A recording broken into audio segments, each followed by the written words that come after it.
Ya, selamat siang kelas pelayanan kefarmasian A, B, C, D, dan E. Minggu kelima dan 6 ini kita belajar topiknya tentang pelayanan farmasi klinik, sebenarnya sampai minggu ke-7 ya.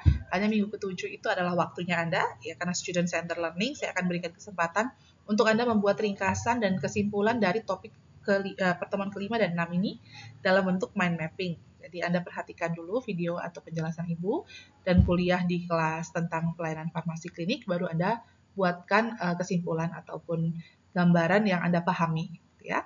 Langsung saja, ini kemampuan akhir yang diharapkan setelah Anda selesai kuliah minggu kelima, 6, dan 7, Anda diharapkan menguasai praktek pelayanan farmasi klinik dalam pelayanan kefarmasian. Kita sudah tahu dari awal, saya sudah jelaskan ya, berdasarkan aktivitas atau kegiatannya, ada 2 kegiatan pelayanan kefarmasian, entah itu di rumah sakit, apotek, dan juga puskesmas. Yang pertama ada pengelolaan sediaan farmasi, Alkes dan BMHP, sudah dipelajari ya minggu ke-4 dan 5. Kemudian yang kedua yang kita pelajari, minggu ke-3 dan 4, dan yang kedua itu untuk topik minggu ke-5, 6, dan 7 yaitu pelayanan farmasi klinik. Ini referensi yang saya gunakan ada 4. Semuanya dari Peraturan Menteri Kesehatan ya, ada 72, 73, dan 74 dari tahun 2016 tentang standar pelayanan kefarmasian, tadi itu di rumah sakit, apotek, dan juga puskesmas. Satunya lagi Ibu gunakan Permenkes nomor 26 tahun 2020 mengenai perubahan standar pelayanan kefarmasian di puskesmas. Ini sebenarnya hanya sedikit, ada 3 kurang lebih pasal yang berubah, ditambahkan ada yang dihapus, tetapi karena ini mempengaruhi pelayanan farmasi klinik, saya gunakan. Ada juga referensi Undang-Undang Kesehatan yang terbaru tahun 2023, tapi kali ini Ibu tidak gunakan, karena terlalu umum kalau yang itu ya, dia membahas untuk semua tenaga kesehatan, tidak spesifik, hanya pelayanan farmasi atau pelayanan kefarmasian, sehingga saya gunakan dulu pustaka dari tahun 2016. Ya, untuk pelayanan farmasi klinik, sama juga dengan pengelolaan sediaan farmasi Alkes dan BMHP, itu terjadi berdasarkan tempat atau fasilitas pelayanannya ya, tetap di 3 tempat, tadi saya sudah bilang. Yang pertama di rumah sakit, itu kita gunakan Permenkes 72 tahun 2016, dan jumlahnya ada 11 kegiatan pelayanan farmasi klinik.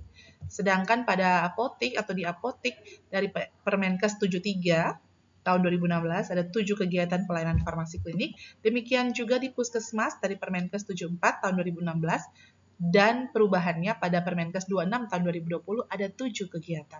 Sehingga kalau yang pengelolaan sediaan farmasi Alkes BMHP angka cantiknya Anda masih ingat 979.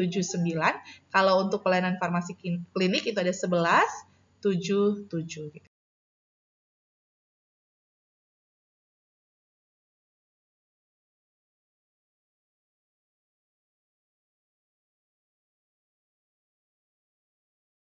Kita lihat satu-satu dimulai dari yang rumah sakit ya.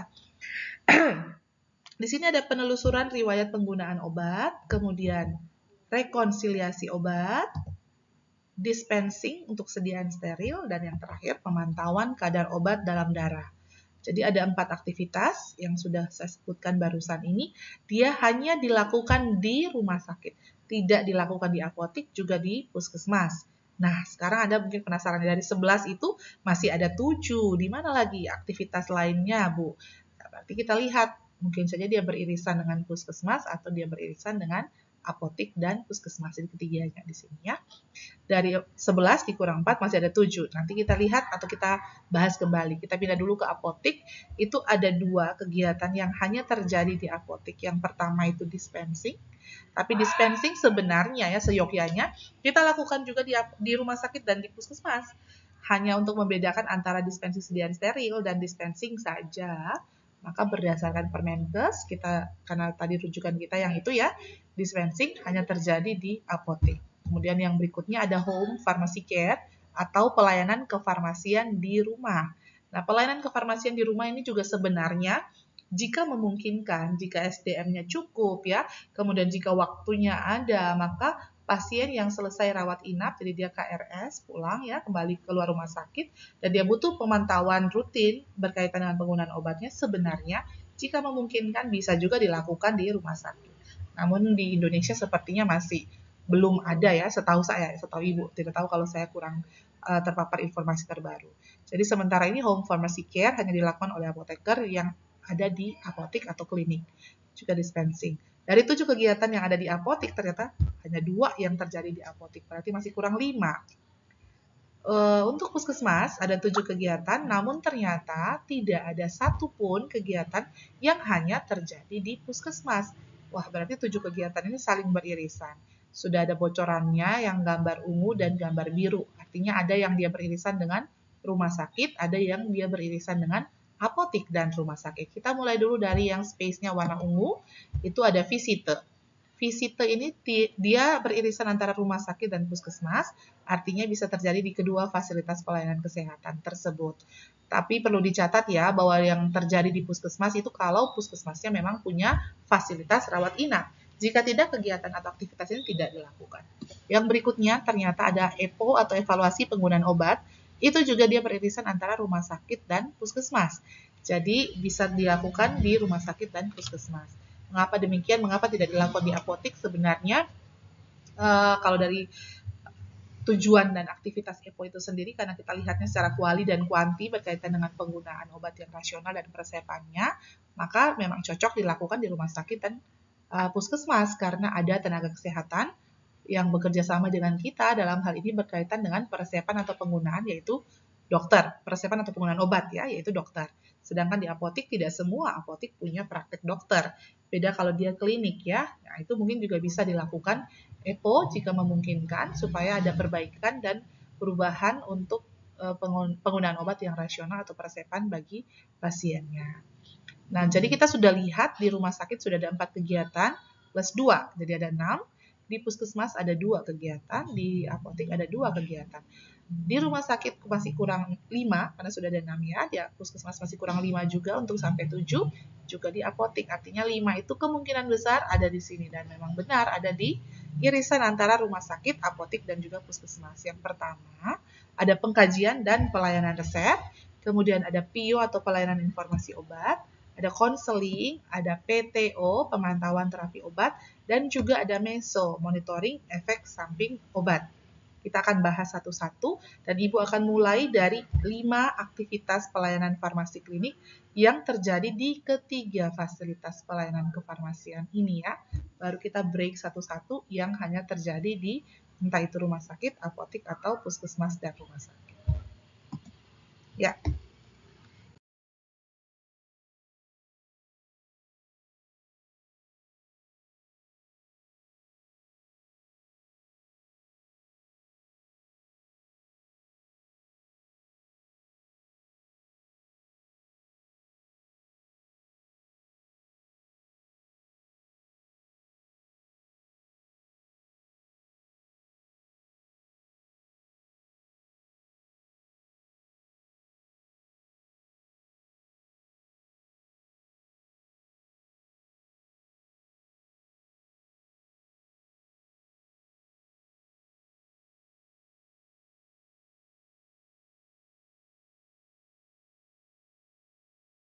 Yang pertama ada pengkajian dan pelayanan resep.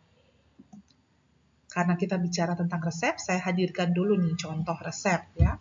Ini contoh resep yang benar-benar saya pernah layani di Surabaya waktu Ibu bekerja atau praktek di Apotek Ubaya. Dulu ya, tahun 2013, nama dokter dan nama pasien sudah disamarkan. Anda lihat ini kurang lebih model atau gambaran belangko resep yang sudah diisi dengan permintaan obat dari dokter untuk apoteker siapkan dan serahkan kepada pasiennya. Yang Anda perlu perhatikan dan Anda perlu ingat untuk pengkajian dan pelayanan resep adalah kita melakukan pengkajian dengan 3 tahap atau 3 jenis pengkajian. Nah, masih ingat? Biasanya dikenal juga dengan istilah screening. Jadi kita melakukan screening resep atau pengkajian 3 tahap. Yang pertama ada yang namanya administratif. Administratif sesuai dengan arti harafiahnya, berarti dia berkaitan dengan administrasi atau penulisan, surat, dan sebagainya ya. Maka yang nanti kita perlu perhatikan atau kita perlu kaji saat kita menerima resep, entah itu di rumah sakit, apotek, dan puskesmas, adalah yang saya lingkari dengan warna hijau sesuai dengan warna pada kata administratif. Anda lihat yang pertama, ini ada nama dan surat nomor surat izin praktek dokter. Berkaitan dengan legalitas atau identitas dari dokter ya. Identitas dan legalitasnya apakah benar ada dokter dengan nama ini dan apakah memang beliau masih kompeten atau masih layak untuk menulis resep. Meskipun dia dokter yang sebenarnya ya, maksudnya kan ada ya dokter kasus-kasus dokter palsu atau dokter gadungan. Nah, seandainya ini memang adalah benar dokter, namun nomor praktek surat izin prakteknya sudah habis atau sedang dalam periode nonaktif, sebenarnya beliau tidak boleh atau tidak bisa diberikan kesempatan untuk menulis resep. Apalagi resepnya ada juga kandungan obat-obat yang perlu kita pantau lebih ketat. Misalnya obat dengan indeks terapi sempit, obat golongan narkotika gitu ya. Kenapa begitu? Karena semua tenaga kesehatan di Indonesia sebenarnya punya 5 tahun waktu yang pemerintah bisa jamin bahwa kita masih kompeten melakukan praktek profesional kita gitu ya. Apoteker, entah itu dokter atau perawat, bidan, analis dan lain-lain. Mengapa? Ya pokoknya dalam 5 tahun ini apa yang sudah kita berikan dalam tes atau uji perpanjangan untuk memperpanjang surat izin praktek atau kompetensi kita dan juga praktek kita yang kita lakukan selama 5 tahun itu dianggap mumpuni cukup.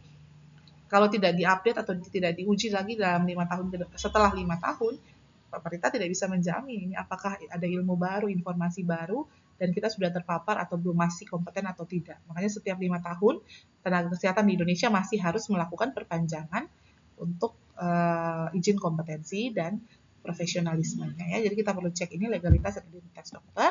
Yang berikutnya ada alamat praktek, juga sekarang sudah bukan hanya alamat sih, juga dicantumkan dengan nomor telepon seluler. Karena kita perlu komunikasi dengan dokter. Kalau di rumah sakit dan puskesmas yang notabene memang ada dokter praktek di dalam gedung tersebut ya, dalam fasilitas tersebut, itu pun belum tentu apotekernya bisa ketemu langsung dengan dokternya dan berdiskusi. Beda cerita kalau dokter memang minta pendapat dulu dari apoteker ya, jadi menelpon dulu apotekernya, minta pendapat, kemudian diskusi dan akhirnya memutuskan. Itu beda, berarti sudah ada diskusi atau komunikasi sebelumnya. Nah, kalau di apotek gimana? Kebanyakan kan kalau apotek yang belum punya praktek dokter, maka dia akan menerima resep dari mana-mana. Termasuk kalau ada pasien yang diresepkan untuk di rumah sakit yang rawat inap tapi obatnya kosong, atau pasien KRS dan sedang kosong dari instalasi farmasi, maka dia akan tebus keluar ini misalnya ya ke apotek. Nah, apakah dokter yang meresepkan dan apoteker yang di apotek sudah punya komunikasi atau pembahasan terlebih dahulu tentang itu? Kan tidak ya. Seandainya butuh dilakukan komunikasi, kita berdiskusi terkait dengan terapi pasien, itu kita sangat butuh nomor telepon seluler. Jadi di sini biasanya informasi berkaitan dengan praktek dokter tersebut. Kemudian ini yang ketiga ada identitas pasien. Itu ada nama ya, berat badan, tinggi. Kalau anak-anak biasanya panjang badan atau panjang badan dan berat badan dicantumkan. Bila perlu ada alamat ya, tanggal lahir gitu. Jadi ada di sini identitas pasien. Kemudian tanggal ya, karena ini berkaitan dengan surat atau administrasi, tentunya kita perlu perhatikan tanggal. Juga kalau di dalam resep ini ada permintaan untuk menyiapkan obat-obat golongan narkotika gitu ya. Apakah tanggalnya boleh nih dari 2 tahun yang lalu atau bolehkah dari tahun yang lalu? Nah, itu nanti Anda pelajari lagi. Sebenarnya sudah belajar ya waktu Farmasetika 2 seharusnya ya. Jadi Anda lakukan kajian sampai tanggal penulisan resep. Saya pernah mengalami kejadian juga dokter keliru menuliskan tanggal atau tahunnya ya. Mungkin maksudnya misalnya 2023, maksudnya ditulisnya 2022. Atau maksudnya 2023, ditulisnya 2013. Karena mungkin sedang berbicara atau sedang komunikasi dengan pasien sambil menulis, kadang-kadang keliru menulisnya. Jadi kita cek juga dulu ini. Termasuk ini yang paling penting juga sebagai tanda legalitas dari permintaan obat itu adalah paraf dokter. Nah, paraf dokter biasanya anak-anak mahasiswa itu suka keliru kalau mau magang ya. Saya kadang-kadang kan memberikan pembekalan untuk pelatihan magang di rumah sakit dan apotek, dan setiap kali saya menanyakan yang mana yang parafnya dokter, itu pasti bilangnya yang bawah Bu, di sini. Ingat kalau dokter itu parafnya selalu ada untuk setiap risipe tanda R. Jadi ini kan tanda R risipe, ambillah gitu ya. Dia minta kita menyiapkan obat tertentu jumlahnya sekian, aturan diberi tanda sekian. Setiap habis satu permintaan itu akan digaris tutup untuk dilakukan pengecekan lagi bahwa betul sudah selesai untuk yang obat X yang barusan diminta. Saya sudah cek baca, saya sudah kontrol atau melakukan recheck, cross check, dan saya berikan paraf sebagai tanda betul saya yang meminta. Baru buka resipe yang baru, R yang baru gitu ya. Sehingga jumlah paraf selalu sama dengan jumlah R. Kalau untuk paraf dokter. Kalau untuk paraf apoteker kan kita bubuhkan saat kita menuliskan salinan resep. Kalau apoteker memang parafnya cuma satu di bawah gitu ya. Jadi hati-hati tidak tertukar. Yang kedua, Anda melakukan screening atau kajian itu adalah kajian farmasetik yang berwarna biru, berarti nanti saya akan berikan lingkaran yang berwarna biru. Nah, kalau untuk farmasetik Anda lihat mulai dari nama obat ya, kemudian kekuatan dosis ada di sini, ada dokter yang menuliskan kekuatan dosis, ada yang tidak. Kalau memang satu obat dia punya beberapa kekuatan dosis, misalnya metilprednisolon, ada 4, 8, dan 16. Nah, kalau tidak dituliskan atau tidak dibubuhkan strength-nya atau kekuatan dosisnya, itu aturannya berarti permintaannya atau kita memberikannya yang paling kecil. Jadi strength yang paling kecil. Kalau hanya ditulis metilprednisolon numero 12, berarti yang diberikan adalah metilprednisolon 4 mg. Jadi yang strength-nya paling kecil gitu ya. Setelah nama, strength, kemudian jumlah obatnya, itu juga masuk farmasetik. Aturan pakai, ini juga berkaitan dengan dosis ya, 1 kali minum atau 1 hari. Berapa, aturan pakainya jelas atau tidak. Bentuk sediaannya juga, kadang-kadang dokter menuliskan untuk sediaannya tablet, kapsul, ada yang tidak. Ada yang dituliskan waktu signalnya ini, 2DD1 cup misalnya obat di kapsul, dan sebagainya. Bentuk sediaan, dan untuk farmasetik juga sebenarnya karena ini berkaitan juga dengan saat Anda dispensing atau nanti saat Anda menyiapkan obat, maka kalau Anda sudah tahu beberapa obat kan tidak bisa diberikan bersama dengan senyawa kelat misalnya, chelating agent. Dan juga misalnya kalau untuk melakukan dispensing atau racikan untuk topikal, ada krim, ada salep, ada yang basisnya air, ada yang basisnya minyak. Itu bagaimana? Apakah bisa dilakukan? Harus dengan komposisinya gimana dan sebagainya, itu kita cek juga. Jadi kita juga melakukan pengecekan atau pengkajian inkompatibilitas obatnya yang diminta oleh dokter. Yang terakhir itu screening atau pengkajiannya adalah screening klinis. Kalau klinis, ini kalau untuk Anda dengan lulusan sarjana farmasi memang belum sampai ke sana kompetensinya ya. Tapi kalau Anda sudah jadi apoteker, Anda harus lakukan 3 hal ini. Jadi administratif, farmasetik, dan terakhir klinis. Klinis ini apa saja? Nah, Anda harus melakukan kajian apakah ada masalah terkait obat atau drug-related problem. Ini bisa macam-macam ya, bisa karena indikasinya ada tapi obatnya nggak ada, atau obatnya ada, indikasinya nggak ada. Wah, ini berarti berlebihan obatnya ya. Kemudian bisa juga dosisnya yang keliru, terlalu rendah atau underdose atau berlebih, overdose. Kemudian bahkan sampai interaksi obat, gitu ya.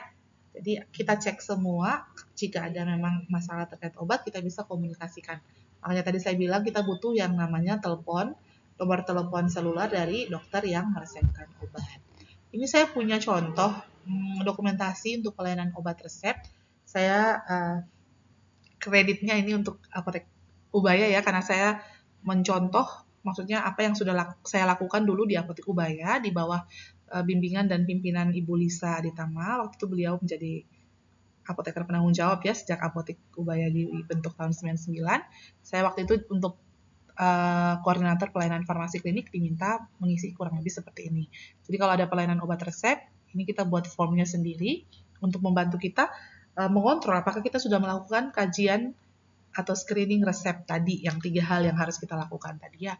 Ini ada identitasnya, ini ada riwayatnya, entah alergi, penyakit, kemudian riwayat keluarga, termasuk sosial dan segala macam.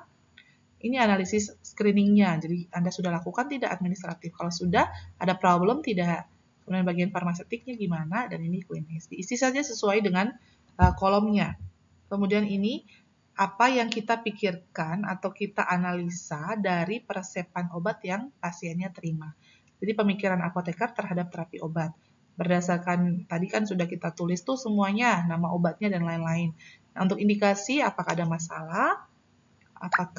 masalah terkait obat ya. Kalau ada nanti kita jelaskan, kemudian informasi yang kita perlu berikan ke pasien, apakah ada intervensi dari apoteker, misalnya setelah kita berdiskusi dengan dokter, ada perubahan, atau malah kita tidak layani dulu, kita langsung merujuk misalnya kembali ke dokter dan lain-lain. Ini kita isi sesuaikan dengan kolomnya. Ini contoh saja sih ya, tidak harus Anda melakukan. Tapi jika apotek Anda punya arsip dokumentasi yang lengkap, kalau Anda jadi apoteker, ini bisa digunakan gitu ya, diikuti. Oke. Tadi pengkajian dan pelayanan resep sudah untuk kelima yang sama-sama terjadi di 3 tadi ya. Yang kedua, dari pengkajian dan pelayanan resep kita pindah ke pelayanan atau pelayanan informasi obat tidak hanya diberikan untuk pasien. Karena orang yang membutuhkan obat ini membutuhkan informasinya ya, bukan membutuhkan obatnya. Membutuhkan informasinya ini bisa juga orang yang sedang tidak sakit, masyarakat umum, atau keluarga pasien yang merawat pasien, atau bahkan tenaga kesehatan, jadi perawat misalnya ya, yang akan memberikan injeksi tentang obat untuk obat tertentu pada pasiennya, entah itu injeksinya IV bolus atau infus misalnya. Lalu dia membutuhkan informasi sehingga tidak keliru dalam memberikan atau memberi delivery-nya. Kemudian administrasinya ya. Kemudian dokter. Dokter juga membutuhkan informasi tentang obat. Jika ada informasi yang dibutuhkan berkaitan pengambilan keputusan pasien yang punya komplikasi beberapa penyakit yang mana untuk kondisi misalnya ya, kalau ada gangguan ginjal yang perlu penyesuaian dosis dan lain-lain, tentunya bisa juga konsultasi atau diskusi dengan apoteker. Sehingga informasi tentang obat itu bukan hanya dibutuhkan oleh pasien. Nah, apa saja sih PIO itu? Atau jenisnya seperti apa? Bagaimana jenisnya macamnya PIO? Ada dua. Ada yang pasif, ada yang aktif. Nah, dari gambarnya mungkin Anda sudah bisa menyimpulkan ya. Kalau PIO yang pasif itu artinya Anda tidak terlebih dahulu memulai. Anda hanya menunggu apakah ada pertanyaan yang ditujukan kepada saya, apoteker. Jadi misalnya kalau ada di rumah sakit, berarti ada dokter nih bertanya tentang obat injeksi antibiotik X misalnya ya. Bagaimana nih kalau saya mau berikan untuk pasien dengan kondisi yang mana dia ada gangguan jantung dan dia juga punya komplikasi ke ginjal. Bisakah saya memberikan antibiotik injeksi yang X ini? Kalau bisa, apakah saya perlu melakukan penyesuaian dosis misalnya? Nah, itu Anda menunggu ada pertanyaan yang masuk baru Anda jawab. Itu yang pasif ya. Jadi modelnya kita butuh dokumen lembar PIO begitu ya. Sedangkan yang aktif, tanpa Anda menunggu, Anda memulai terlebih dahulu. Ini biasanya ada di puskesmas, apotek, dan rumah sakit juga. Kalau misalnya Anda setiap bulan punya layanan penyuluhan untuk masyarakat sekitar, atau di rumah sakit untuk semua pasien rawat inap, setiap hari Sabtu pertama, setiap bulannya Anda ada misalnya bagi-bagi leaflet berkaitan dengan kasus atau topik atau obat apa yang sedang memang dibutuhkan atau sedang tinggi penggunaannya di rumah sakit, itu juga bisa ya. Nah, aktif ini modelnya bisa banyak sih, bukan hanya penyuluhan, bisa poster ya, banner, video, dan lain-lain. Ini contoh dokumentasi atau lembar PIO yang tadi saya bilang kalau Anda melakukan PIO-nya dalam bentuk pasif. Jadi Anda menerima pertanyaan dari orang yang membutuhkan informasi tentang obat. Ini kita lihat modelnya ya. Di sini ada nomor, tanggal, waktu Anda menerima pertanyaan, metodenya seperti apa, kemudian identitas penanya, karena tidak semua orang yang bertanya adalah pasien. Kalau dia bertanya untuk orang lain yang adalah pasien, keluarganya misalnya ya, maka di sini identitas penanyanya, yang ini identitas pasiennya. Jenis pertanyaannya apa Anda uraikan. Kalau sudah diuraikan, Anda bisa kelompokkan, wah ini termasuk pertanyaan tentang apa nih? Identifikasi obatkah, hargakah, dosiskah gitu ya. Kemudian nanti dicentang di kolom ini jenisnya yang mana. Kalau tidak termasuk di sini, masuk yang lain-lain, silakan ditulis ini tergolong apa gitu ya jenis pertanyaannya. Kalau sudah tahu, Anda beberkan jawabannya atau uraikan jawabannya di sini. Ada referensi yang dibutuhkan untuk Anda tulis. Makanya tadi saya bilang Anda harus kelompokkan dulu nih jenis pertanyaannya itu masuk yang mana supaya bisa cari referensi yang sesuai untuk menjawab pertanyaan itu gitu ya. Kalau harga, yang ditanya harga, Anda tentunya tidak membutuhkan referensi internasional karena harga di luar beda dengan yang di Indonesia. Tetapi kalau untuk identifikasi, untuk dosis atau untuk interaksi obat, ya Anda butuh cari sumber yang lebih eligible dan lebih kredibel, bisa menggunakan yang dari luar, internasional gitu ya. Berikan jawabannya, ini metode waktu dan tanggal Anda menjawab, kemudian nanti ada bagian untuk dibubuhkan paraf gitu ya. Ini kalau PIO. Nanti ada banyak sebenarnya informasi tentang PIO. Anda bisa lihat di Peraturan Menteri Kesehatan 72, 73, dan 74. Ya, saya hanya jelaskan atau berikan secara umum saja.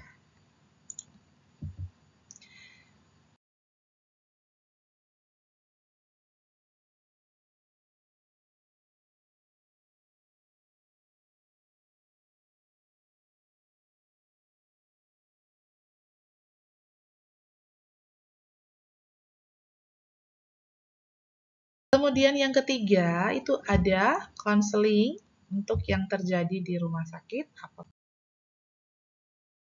dan puskesmas. Untuk konseling, Anda harus ingat yang namanya 3 prime questions. 3 prime questions, 3 pertanyaan utama, 3 pertanyaan pokok yang selalu harus Anda tanyakan ke pasien yang membawa resep. Karena konseling ini hanya kita lakukan untuk pasien dengan resep dokter. Wah, apakah kita tidak melakukan konseling untuk pasien yang datang dan mencari obat untuk penggunaan sendiri, misalnya swamedikasi? Kan apoteker bisa tuh melakukan layanan swamedikasi. Jadi pasiennya datang dengan keluhan, apoteker memilihkan obat yang tepat sesuai dengan kondisi dan keluhan pasien, sesuai dengan berat badan, riwayatnya, obat apa yang dipilihkan, tentunya yang golongannya atau logonya bebas terbatas, dan juga obat keras yang masuk OWA. Apakah kita tidak memberikan konseling untuk pelayanan swamedikasi? Untuk swamedikasi ini kita tidak memberikan konseling, tetapi lebih tepatnya apa ya? Kita berikan edukasi, komunikasi, dan informasi. Jadi KIE gitu ya, secara umum. Karena konseling ini lebih mendalam, lebih dalam lagi. Ini kita harus lakukan untuk orang yang mendapatkan resep. Apa saja 3 prime questions dan tujuannya apa? Kita lihat. Dokter itu kan menuliskan resep ya untuk pasiennya. Apoteker menyiapkan obat dan menyerahkan ke pasien, gitu ya.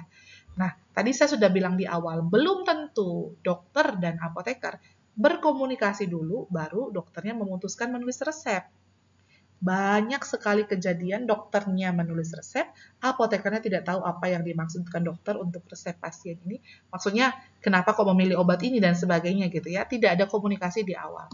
Karena itu, supaya informasi yang kita sampaikan ke pasien tidak membingungkan pasien, dokter menyampaikan X, kita menyampaikan sejalan X. Pasien menerima lebih jelas. Tadi dokter sudah jelaskan, apoteker meneguhkan atau menambahkan lagi. Jadi sama tujuannya.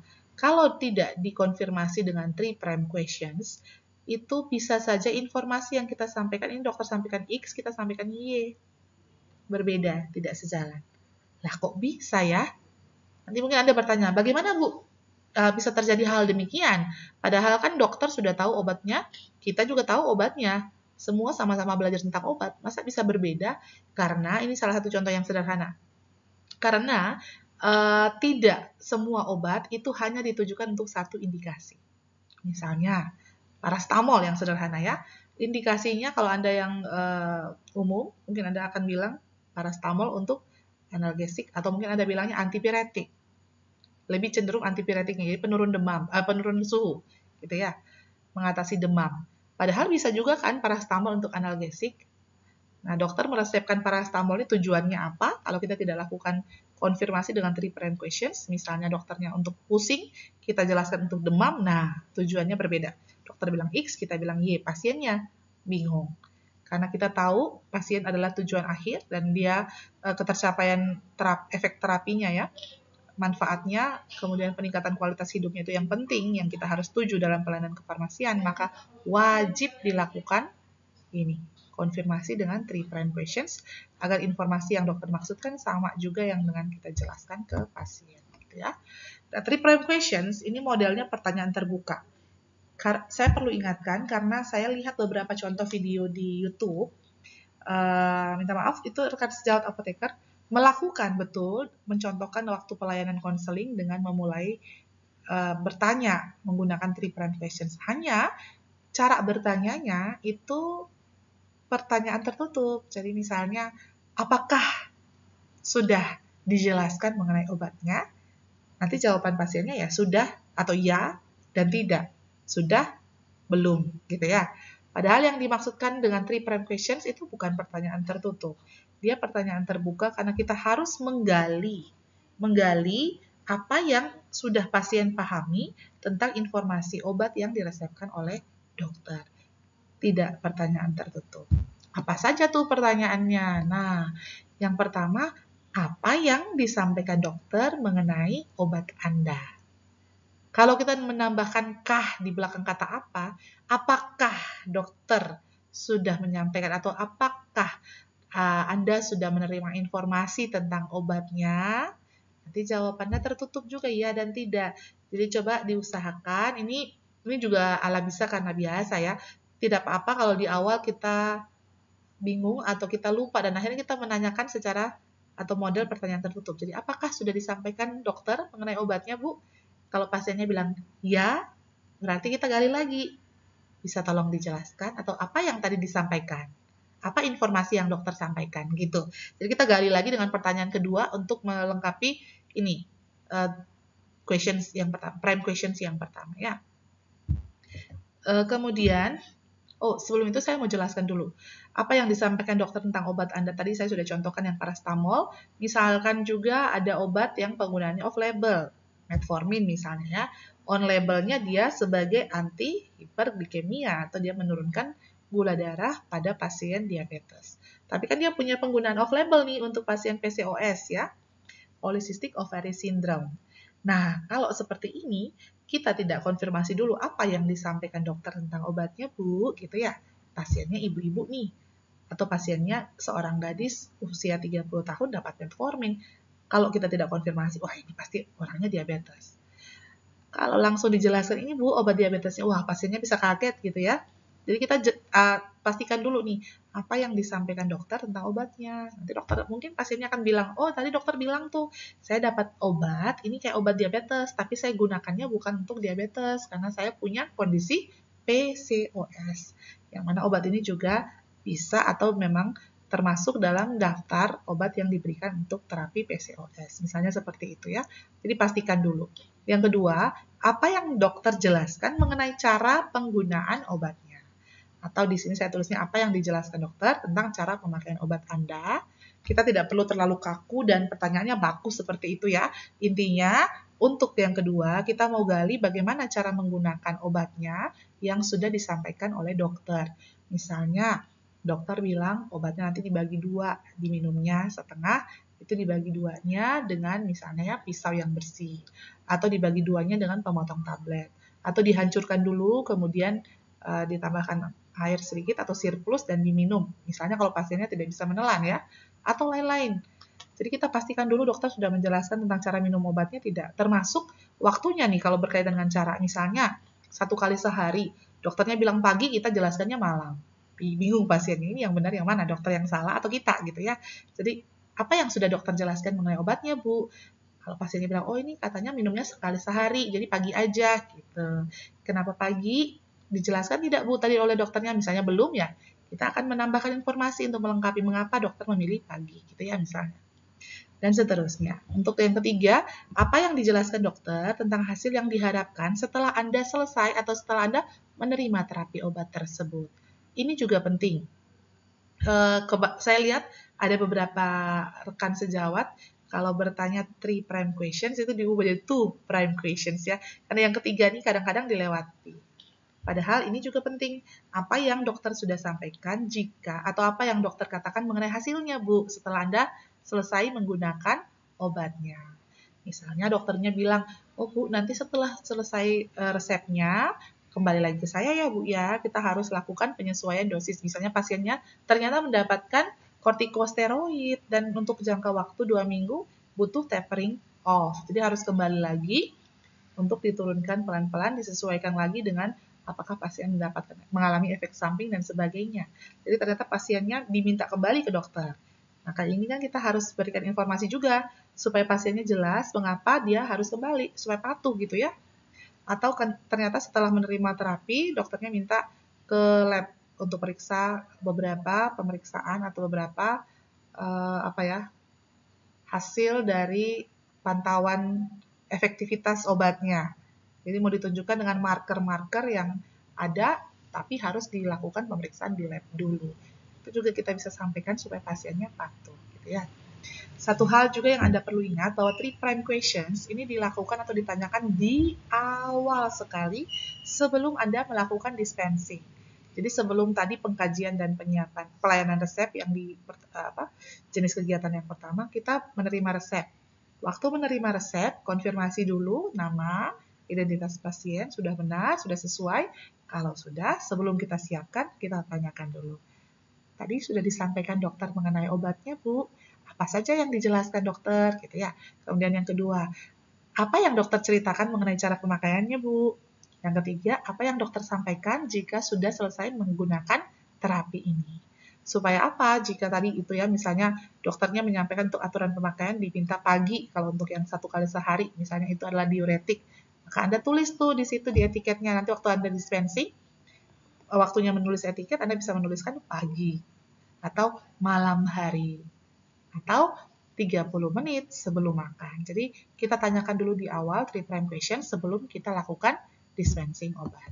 Ini contoh lembar dokumentasi untuk konseling.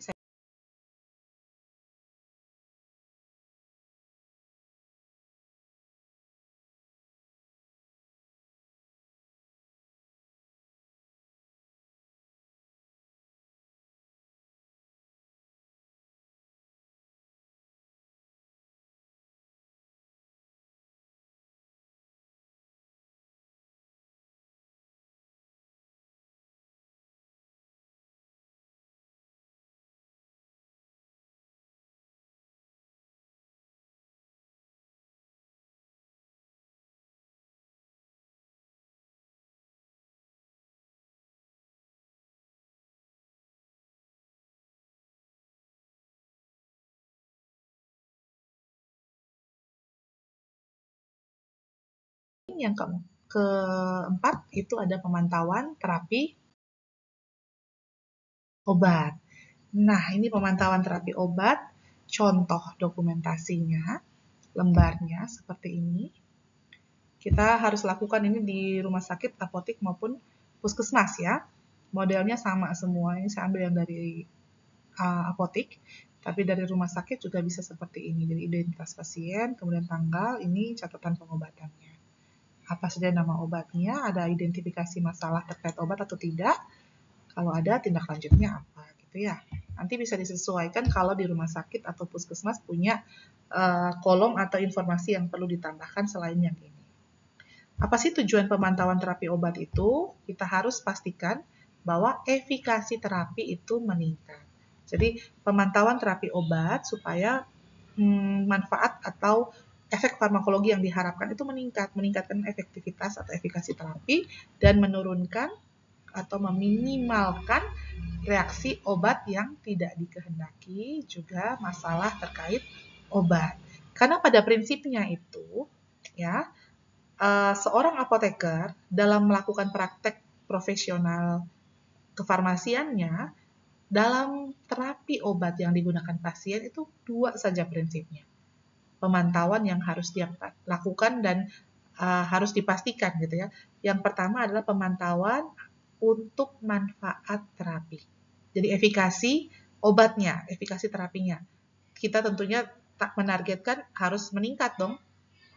Kalau bisa ditingkatkan efikasi terapinya, kenapa tidak gitu ya. Yang jadi kita lakukan adalah memantau terapi obatnya, apakah dia berhasil, apakah ada manfaatnya, apakah sudah menunjukkan efek farmakologinya atau belum. Makanya kita bisa melakukan, kalau di rumah sakit pasiennya rawat inap, nanti beberapa aktivitas yang kita bahas hanya terjadi di rumah sakit, itu tujuannya juga kita bisa lakukan pemantauan.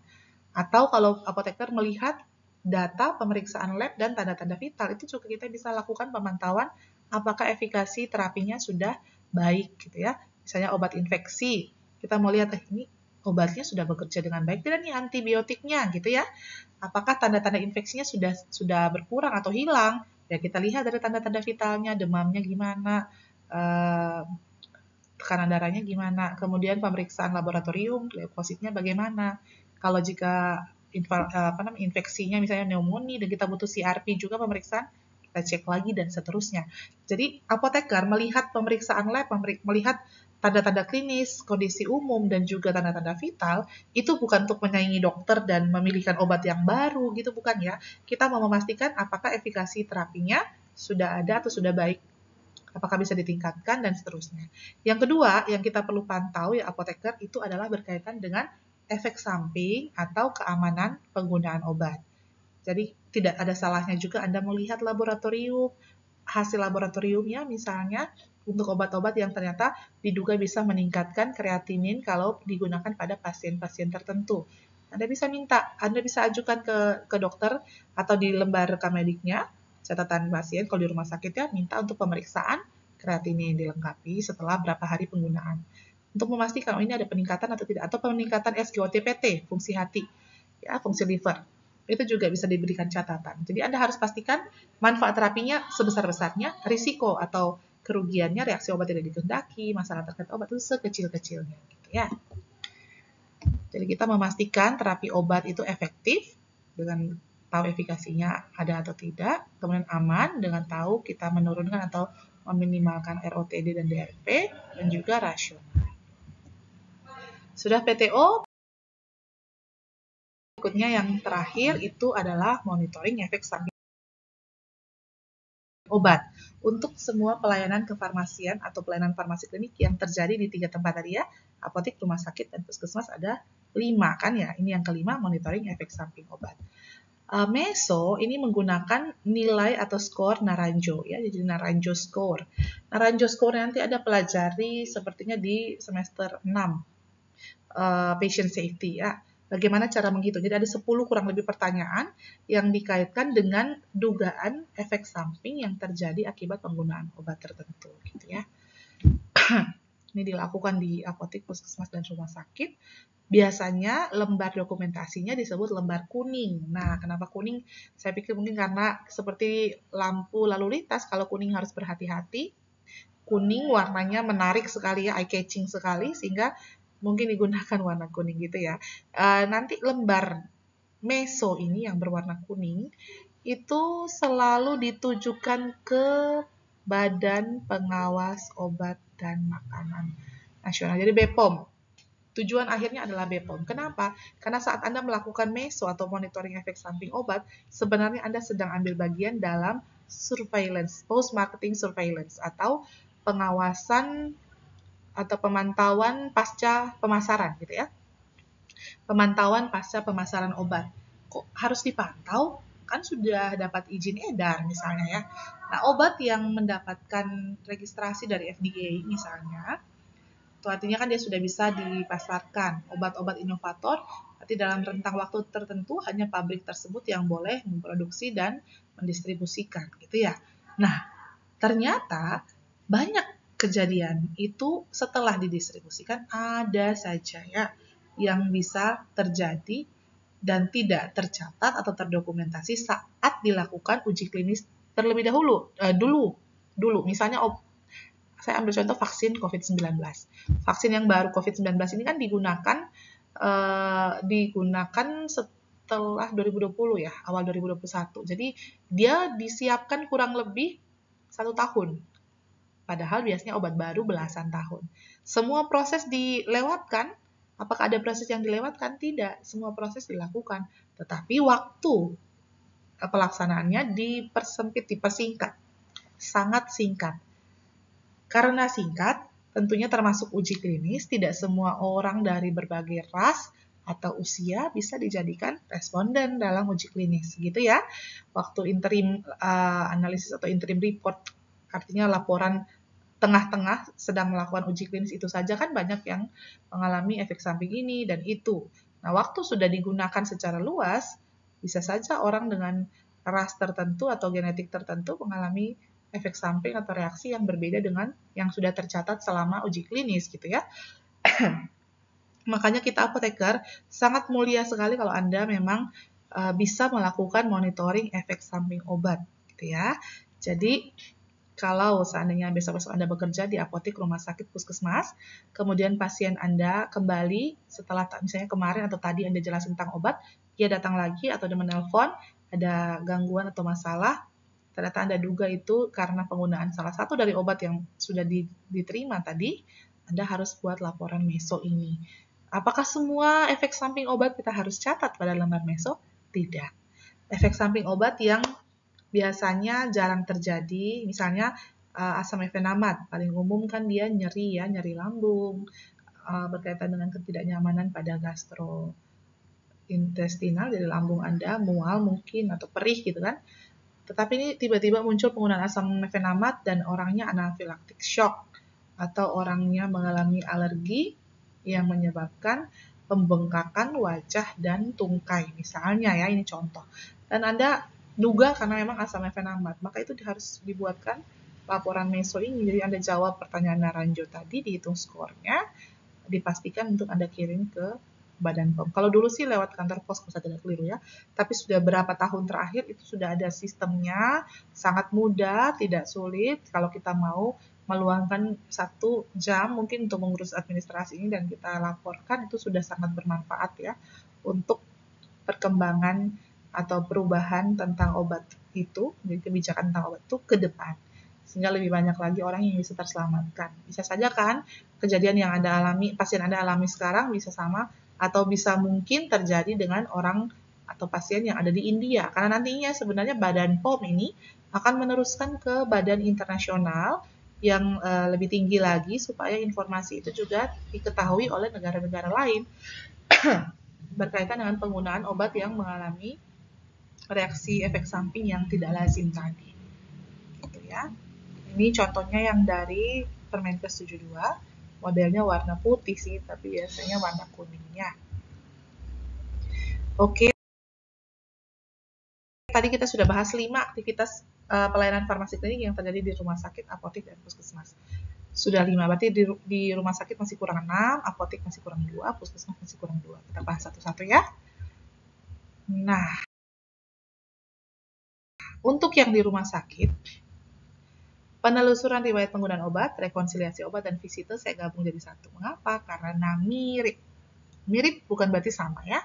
Ada hal-hal yang bisa Anda lakukan atau Anda gali saat Anda berkunjung ke pasien. Apa saja hal itu? Ya ketiga hal ini. Jadi waktu Anda visite, itu Anda bisa lakukan sekaligus dengan penelusuran riwayat penggunaan obat. Waktu pasien baru dipindahkan dari ruang misalnya dari IGD ke ruang rawat inap atau dari ICU kembali ke ruang rawat inap bangsal yang biasa misalnya, Anda bisa lakukan rekonsiliasi obat sekaligus Anda visite. Jadi saya langsung gabung ketiga aktivitas ini dalam satu paparan ya.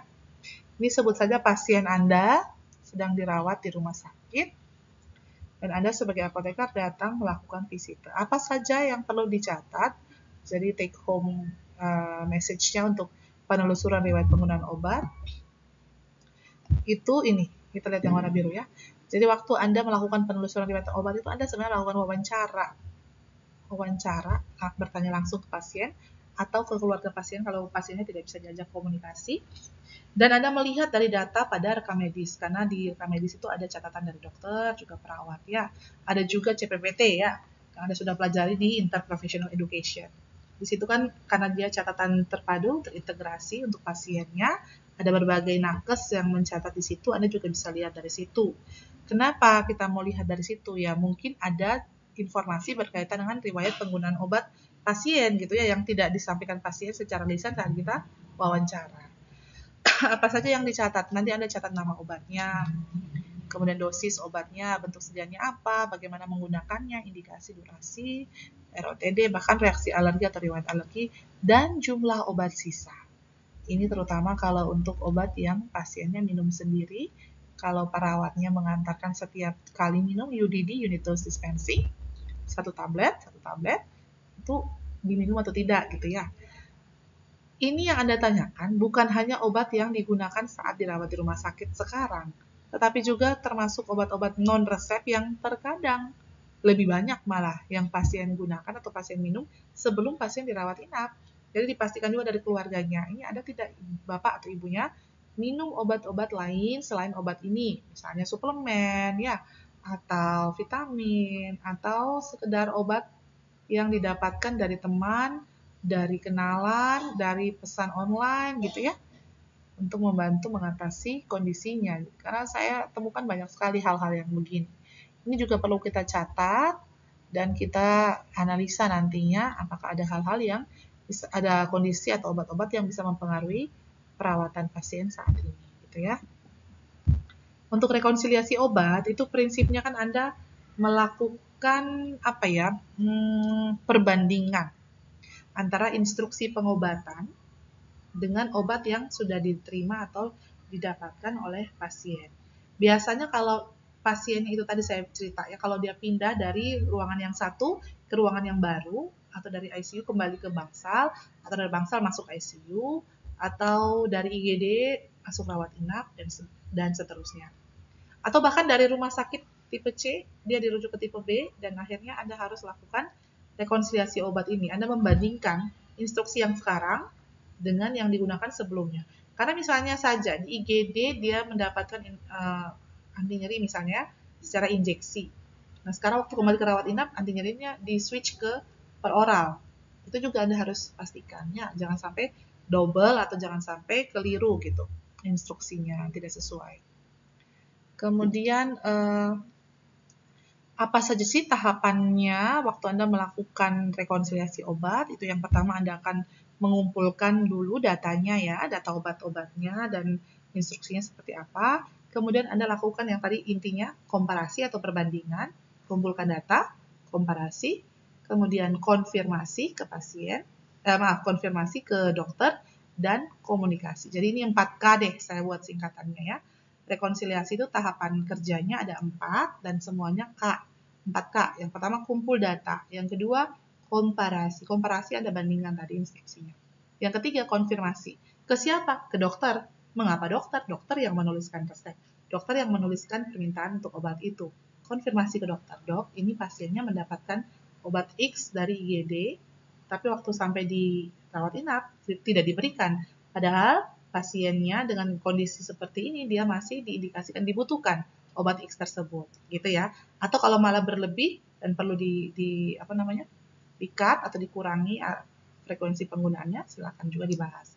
Sebenarnya ini juga bisa Anda lakukan ketika Anda gali riwayat penggunaan obat dan ternyata ada obat yang dibawa dari rumah yang sama dengan yang dokter berikan saat dirawat di rumah sakit. Karena kadang-kadang pasien gini, prinsipnya kalau dirawat di rumah sakit obatnya lebih bagus, beda nih sama yang dibawa dari rumah, apalagi kalau merek gitu kan, pasiennya tidak tahu kandungan bahan aktifnya sama atau tidak.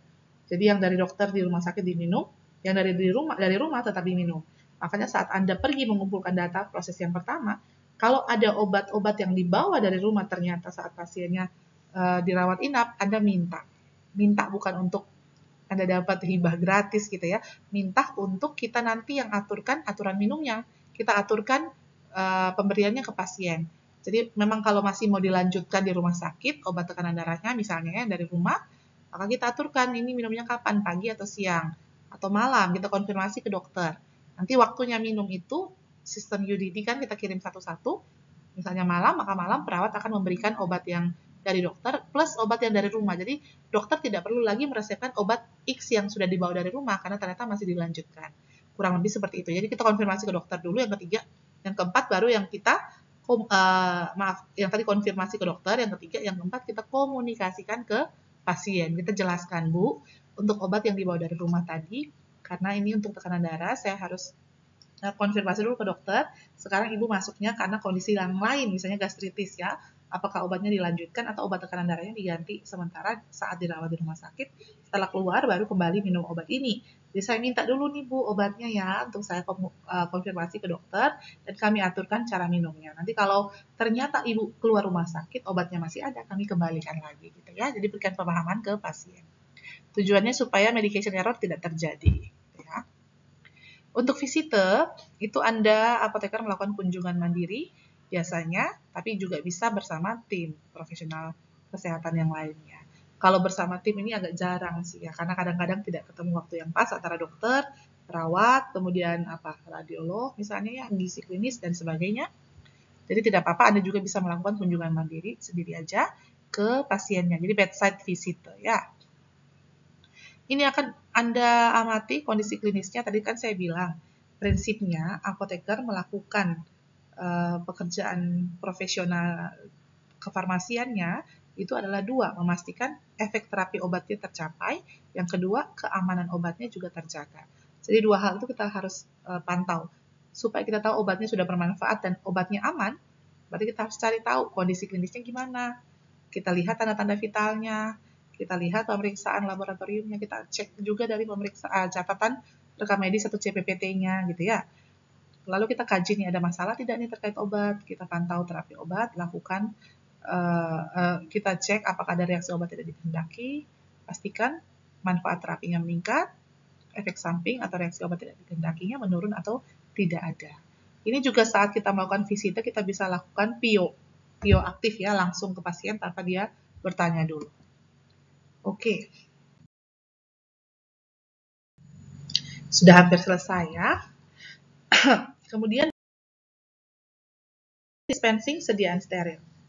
Nah, dispensing sediaan steril tadi saya bilang hanya terjadi di rumah sakit, karena untuk sediaan steril ini kita butuh space, tempat, melakukan dispensing itu yang khusus, yang memang steril, yang aliran udaranya dijaga, yang kebersihannya, yang juga tidak menyebabkan kita yang melakukan dispensing, apotekernya yang melakukan dispensing itu terkontaminan oleh kontaminan obatnya gitu ya, atau sebaliknya kita yang melakukan dispensing memberikan kontaminasi ke obat yang dilakukan dispensing. Jadi tidak dilakukan di sembarang tempat, hanya di rumah sakit untuk dispensing sediaan steril. Ini tujuannya ya, supaya pasien bisa terima obat sesuai kebutuhan, menjamin sterilitas dan stabilitas obat. Petugas atau apoteker yang melakukan dispensing terlindung dari paparan berbahaya dari zat kimia obatnya, juga menghindari terjadi kesalahan pemberian obat. Nah, apa saja yang bisa dilakukan untuk dispensing sediaan steril? Itu ada 3 aktivitas ya. Kita bisa lakukan pencampuran obat suntik atau obat injeksi. Misalnya antibiotik injeksi. Biasanya kan antibiotik entah itu sirup ataupun injeksi tetap ada dalam bentuk serbuk ya, bubuk. Kalau sirup di dalam botol, sirup kering, kalau injeksi di dalam vial juga serbuk. Begitu akan diinjeksikan baru dilarutkan dengan pelarutnya, misalnya water for injection. Nah, itu juga kita bisa lakukan di ruangan atau tempat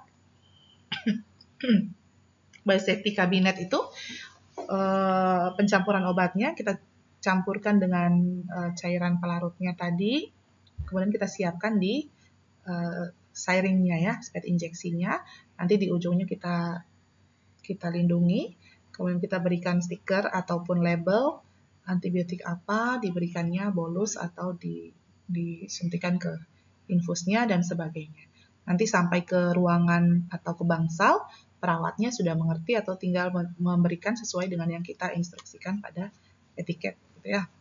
Juga kita bisa lakukan penyiapan nutrisi parenteral. Apakah perlu dicampur gitu ya? Untuk nutrisi parenteralnya berapa banyak dan sebagainya, ukurannya, cc-nya dan sebagainya itu juga dilakukan termasuk dalam kegiatan dispensing sediaan steril. Termasuk penanganan sediaan sitostatik untuk kemoterapi. Jadi sediaan steril bisa meliputi ketiga hal tersebut ya. Oke. Berikutnya yang hanya terjadi juga di rumah sakit itu kan pemantauan kadar obat dalam darah. Nah, ini tadi semua pemantauan tujuannya 2 kan? Terapi obatnya tercapai atau efikasinya tercapai meningkat dan keamanannya terjaga dalam artian reaksi obat tidak dikehendaki sekecil mungkin terjadi. Nah, supaya kita bisa tahu, tadi saya bilang kan Anda bisa lihat juga dari kondisi klinis, kondisi umum, dan catatan rekam medis pasien atau pemeriksaan lab. Tapi kalau pemeriksaan labnya ternyata belum ada nih atau terbatas nih, atau ternyata pasiennya menggunakan obat yang rentang terapinya sempit, indeks terapinya sempit.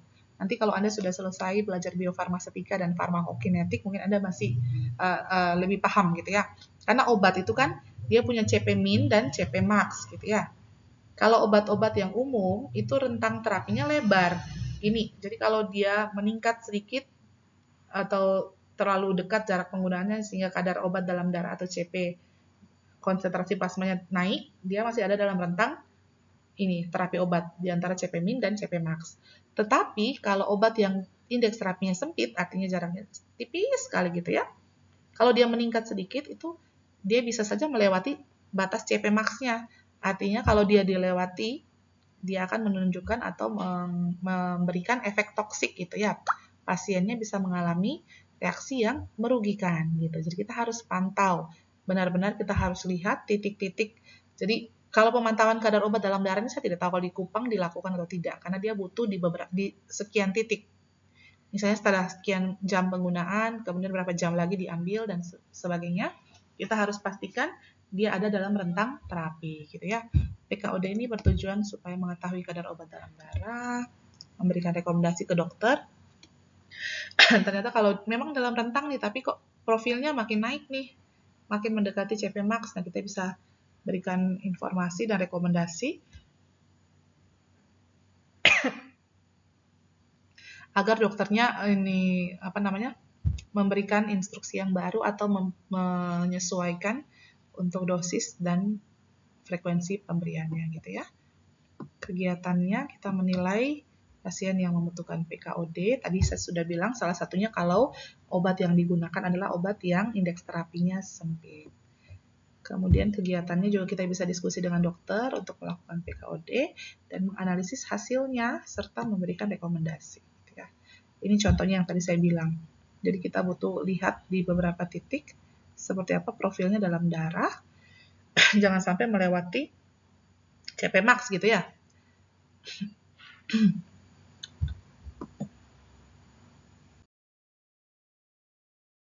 Kemudian ya, evaluasi penggunaan obat atau EPO. EPO ini karena dia warna ungu, tadi beririsan antara rumah sakit dan puskesmas ya. Apa saja sih yang dilakukan dan tujuannya apa? Kita lihat. EPO atau evaluasi penggunaan obat, itu tadi saya sudah jelaskan secara singkat.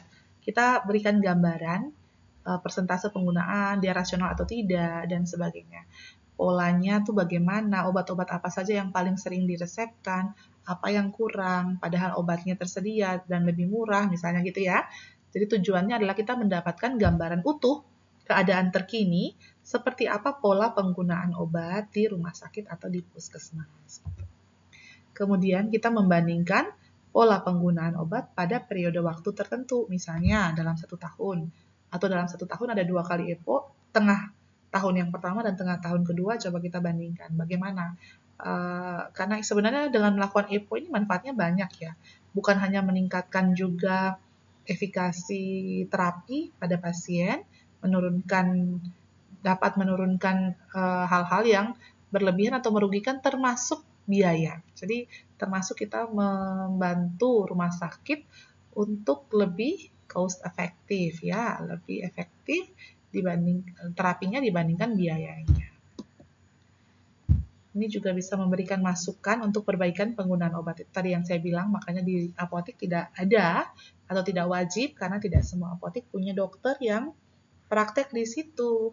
Kalau di puskesmas dan di rumah sakit kan sudah jelas. Sehingga kalau ada hal atau hasil yang kita dapatkan dari EPO, ada yang kurang rasional ataupun terlalu besar biayanya, kita bisa berikan masukan untuk kedepannya ke dokternya ya. Kita nilai juga, ini tujuannya juga bisa menilai pengaruh intervensi atas pola penggunaan obat. Nah, EPO tadi saya bilang bisa dua, bisa kualitatif, ya, bisa kuantitatif. Jadi bisa dari angka kita paparkan, bisa juga dari penjelasan informasi deskripsi. Ini ya yang perlu diperhatikan, indikator peresepan, pelayanan, dan juga fasilitas berkaitan dengan evaluasi penggunaan obat tadi. Oke. Selanjutnya kita ke aktivitas yang hanya terjadi di apotek. Ada dua ya, kita bahas yang terakhir. Yang pertama dispensing. Tadi saya sudah sempat sampaikan bahwa dispensing secara umum sebenarnya sudah dilakukan, entah itu di rumah sakit dan juga di puskesmas. Tapi untuk membedakan dengan yang di dispensing dan steril, maka dispensing saja itu dilakukan di apotek. Kapan dilakukan dispensing? Setelah Anda melakukan pengkajian resep.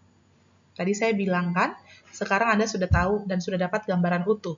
Setiap kali ada pasien yang datang ke apotek Anda dan membawa resep, itu yang dilakukan pertama kali adalah langkah pertama dari konseling, yaitu menanyakan 3 prime questions. 3 prime questions dulu.